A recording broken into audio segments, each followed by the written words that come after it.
గత బీఆర్ఎస్ ప్రభుత్వ హయాంలో నిరుపేదల కోసం ఎంతో ప్రతిష్టాత్మకంగా నిర్మించిన డబుల్ బెడ్రూమ్ ఇళ్లకు ప్రస్తుత కాంగ్రెస్ ప్రభుత్వ పాలనలో గ్రహణం పట్టింది.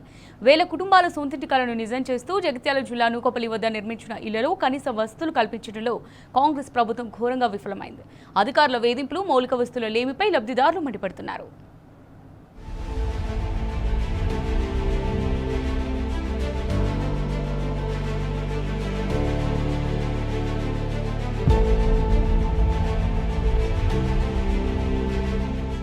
జగిత్యాల జిల్లా పరిధిలోని నూకపల్లి డబుల్ బెడ్రూమ్ అర్బన్ కాలనీలో కనీస వసతులు కరువయ్యాయి.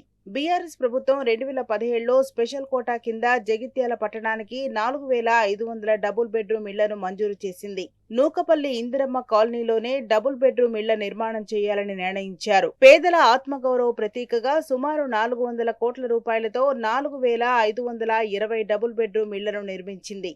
అయితే 2023లో అధికారంలోకి వచ్చిన కాంగ్రెస్ ప్రభుత్వం ఈ ఇళ్ల వద్ద కనీస మౌలిక వసతులు కల్పించడంలో ఘోరంగా విఫలమైంది. తాగేందుకు కనీసం మంచినీళ్లు లేక, సక్రమమైన రోడ్లు, డ్రైనేజీ వ్యవస్థ కానరాక లబ్ధిదారులు నరకయాతన అనుభవిస్తున్నారు. ఇక్కడ 14 months అవుతుంది. ఇప్పటి వరకు ఇక్కడ మాకు ప్రాబ్లమ్స్ బాగా ఫేర్ అవుతున్నాయి సార్. ఉన్నాం సార్, ఇచ్చిండు, ఓకే చేసుకుంటున్నాం. కానీ ఈ చెట్లు, పాములు అనేది బాగున్నాయి సార్. ఇదొకటి, రోడ్లు బాగా లొందలు బొంతలు అనేది బాగున్నాయి, బండ్లు డ్యామేజ్లు బాగా అవుతున్నాయి సార్.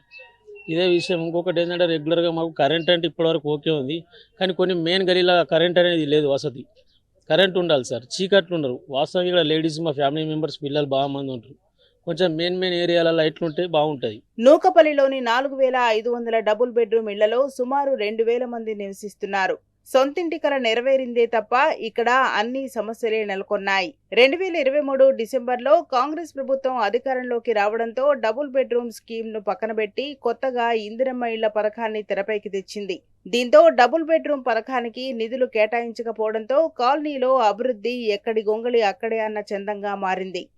జగిత్యాల కరీంనగర్ రోడ్డు నుంచి దాదాపు 2 కిలోమీటర్ల దూరంలో ఉన్న ఈ కాలనీకి సరైన రోడ్డు మార్గం లేదు. సరైన డ్రైనేజీ వ్యవస్థ లేక మురుగునీరు ఆవాసాల మధ్య నిలిచిపోతున్నది. రాత్రిపూట స్ట్రీట్ లైట్లు వెలగడం లేదు.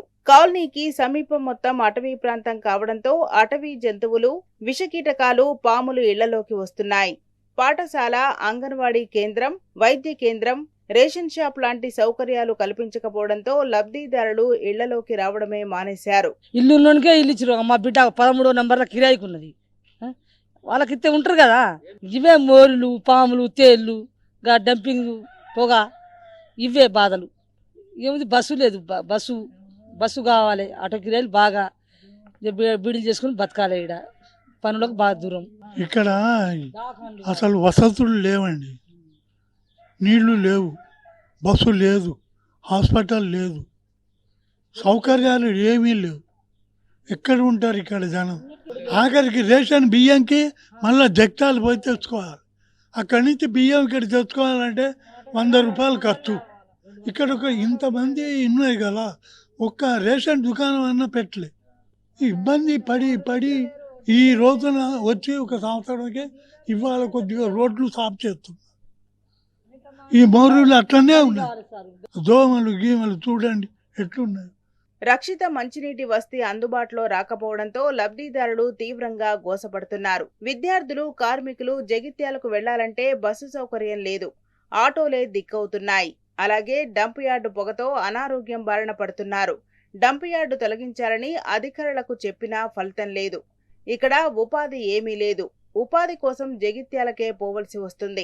మరోవైపు ఖాళీగా ఉన్న ఇళ్లు అసాంఘిక కార్యకలాపాలకు అడ్డాగా మారాయని కాలనీ వాసులు వాపోతున్నారు. ప్రభుత్వం ప్రత్యేక చొరవ చూపి డబుల్ బెడ్రూమ్ ఇళ్లలో మౌలిక సదుపాయాలు కల్పించాలని లబ్ధిదారులు కోరుతున్నారు. పొగ వచ్చినప్పుడు బాగా చిన్న పిల్లలకైతే బాగా ఇబ్బంది అవుతుంది. బాగా ఘోరం కంటే ఇల్లు కనిపించాయి. అంతా పొగ ఉన్నది. మా ఇల్లు ఏడాది మా మాకే ఏర్పడది. అట్లయితే తెల్లారి వరకు. మళ్ళీ ఇది మోర్లు సాఫ్ లేవు. వచ్చిన సొంది అయితే మేము చెట్లు సాఫ్ చేసుకుంటాం ఉంటాం. అవి పెరిగినా కూడా ఏం చేస్తాం? సిమెంట్ రోడ్ వేస్తే మంచిగా ఏవి కావు. ఇవి మోర్లు ఉన్నాయి, మోర్లు సాఫ్ అవుతాయి. మోర్లు తీయాలి చెప్పండి. ఇవి మళ్ళీ ఇప్పుడు నీళ్ళు మొన్నదాకా బాగా వస్తున్నది. ఇప్పుడు కొంత మంచిగా ఉంది. ఇవి రోడ్డుకి లైట్లు వస్తున్నాయి, కొన్ని జాగాలు వస్తున్నాయి, కొన్ని జాగాలు రావు. ఇప్పుడు అందరు పని చేసుకున్న వాళ్ళు వస్తారు, భయపడుతున్నారు ఆడళ్ళు. ఆటో కిరాయి బాగుంది. 3 ట్రిప్పులు బస్సు వేస్తే అందరూ రాస్తారు పని చేసుకుని వస్తారు. ఇక్కడ ఏం పని ఉన్నది అనిపిస్తుంది? ఏం పని చేసినా కూడా జగతిలకనే పని చేసుకుని పోడు, అప్ అండ్ డౌన్ పని చేసుకున్నాడు. ఇప్పుడు అన్నిటికీ కోసం ఉన్నది సార్. ఇక్కడ కేసీఆర్ సార్ ఇచ్చిండు, ఇప్పుడు రేవంత్ రెడ్డి సార్ ఇవంతా సాఫ్ చేపిస్తున్నాడు, అంత మంచి చేస్తున్నాడు. మరి ఎప్పుడు చేస్తారో తెలియదు సార్. చిన్నోళ్ళకే సౌకర్యం లేదు, మేము ఎందుకు ఉంటాం అంటున్నారు, వస్తున్నారు వెళ్ళిపోతున్నారు. మేము 3-4 నెలలు అయింది వచ్చి. ఇక దోమలో ఈగలో బయట కూర్చుని ఆశ లేదు, ఏం లేదు, ఏం పట్టించుకోవట్లేదు. మేము వాళ్ళు ఉన్నప్పటి నుంచే పట్టించుకోండి, మేము 4 నెలలకి ఏం పట్టించుకుంటారు? పాములు ఇక్కడ దాకా వచ్చేస్తున్నాయి, అది భయం. మౌలిక వస్తువులు కల్పించాల్సిన కాంగ్రెస్ ప్రభుత్వం దానికి భిన్నంగా లబ్ధిదారులను భయాందోళనలకు గురిచేస్తోంది. ఇళ్లలో నివాసం ఉండకపోతే కేటాయింపులు రద్దు చేస్తామంటూ అధికారులు నోటీసులు జారీ చేయడంపై సర్వత్రా నిరసన వ్యక్తమవుతోంది. కిలోమీటర్ల దూరంలో ఉన్న పట్టణానికి వెళ్లడానికి రవాణా సౌకర్యం లేక పిల్లల చదువులు సాగక ఇబ్బంది పడుతుంటే సౌకర్యాలు కల్పించకుండా ఇళ్లను రద్దు చేస్తామని బెదిరించడం ఎంతవరకు సమంజసమని బాధితులు ప్రశ్నిస్తున్నారు. సార్ ఇక్కడ ఉండబట్టి నేను 2 సంవత్సరాలు అవుతుంది. కేసీఆర్ గారు ఇచ్చిన ఇల్లు అయితే వచ్చిన ప్రభుత్వం ఓన్లీ ఇది బిల్లుల కోసం. ఇప్పుడు చూడండి, బిల్లుల కోసం ఎల్లుండి ఎవరో మంత్రి గారు వస్తుండు అని సాఫ్ చేస్తారు. ఇది ఒక్కరోజు ఇంతది, ఇప్పుడు తర్వాత తెల్లారి మళ్ళీ ఎక్కడున్న చెట్లు అక్కడనే ఉండిపోతాయి. రోడ్ ఏం లేదు, లైటింగ్ లేదు, పోలీస్ స్టేషన్ అనేది లేదు. ఇక్కడ పైసలు ఉన్న వాళ్ళకి ఇచ్చిర్రు ఇల్లులు, తర్వాత ఎక్కడోళ్ళు అక్కడ కూర్చున్నారు. ఎమ్మెల్యే సార్ మొన్న వచ్చి ఏమన్నారు, రోడ్ వేస్తాం వారం రోజులలో అయిపోతుంది, లైటింగ్ వస్తుంది, మంచిగా ఉండొచ్చు, అది అనుకుంటున్నారు. ఆడవాళ్ళు ఈవినింగ్ టైంలో లేడీస్ బయటికి వెళ్దామంటే భయం. డ్రగ్స్, మందు, విచ్చలవిడిగా మందు, గుడుంబ విచ్చలవిడిగా. అంటే ఇక్కడ ఏమవుతుందంటే మన జగిత్యాల్లో గాంధీనగర్ అనే ఏరియా ఉందా, సేమ్ అట్లా అయిపోయింది. ఇది డబుల్ బెడ్రూమ్ కాదు, ఇది గాంధీనగర్ 2 సేమ్ అట్లా చేసేసారు మొత్తం. ఇది గత బీఆర్ఎస్ ప్రభుత్వం పేదల కోసం నిర్మించిన బృహత్తర ప్రాజెక్టును కాంగ్రెస్ ప్రభుత్వం నిర్వీర్యం చేస్తోందని ప్రజలు ఆరోపిస్తున్నారు. తక్షణమే డబుల్ బెడ్రూమ్ కాలనీలో రోడ్లు, నీరు, పాఠశాలలు, రవాణా సౌకర్యాలు కల్పించి అధికారుల వేధింపులు ఆపాలని లబ్ధిదారులు డిమాండ్ చేస్తున్నారు. తెలంగాణ రాష్ట్ర ప్రభుత్వం ఎంతో ప్రతిష్టాత్మకంగా తీసుకున్న డబుల్ బెడ్రూమ్ల నిర్మాణం జగిత్యాలకు సంబంధించి నూకపల్లిలో నిర్మాణం అయితే జరిగింది, ప్రతి వాళ్ళకి ఇచ్చినటువంటి పరిస్థితి. కానీ ప్రస్తుతం ఉన్న ప్రభుత్వం వారికి కనీస మౌలిక వసతులు ఏర్పాటు చేయలేదని, ముఖ్యంగా రాత్రి అయిందంటే చాలు మహిళలే కాదు పురుషులు కూడా భయపడుతున్నటువంటి పరిస్థితి మనకు స్పష్టంగా కనిపిస్తోంది. అంటే ముఖ్యంగా ఇక్కడ చూసుకుంటే కనీస మౌలిక వసతులు అంటే వాళ్ళకి కావాల్సినటువంటి వైద్యం కానీ, విద్యకు సంబంధించినటువంటి ఫెసిలిటీస్ కానీ, మరోవైపు వీళ్ళకి సంబంధించినటువంటి శానిటేషన్ సంబంధించినది అయితే అసలు దిక్కే లేదని చెప్పి కూడా వాళ్ళు ఆవేదన వ్యక్తం చేస్తున్న పరిస్థితి అయితే మనకు స్పష్టంగా కనిపిస్తుంది. ఇంకోవైపు ఏంటంటే అన్ని ఇళ్లలో లబ్ధిదారులు రాని నేపథ్యంలో అసాంఘిక కార్యక్రమాలకు అడ్డగా మారిందంటూ కూడా ఆవేదన వ్యక్తం చేస్తున్న పరిస్థితి అయితే మనకు కనిపిస్తుంది.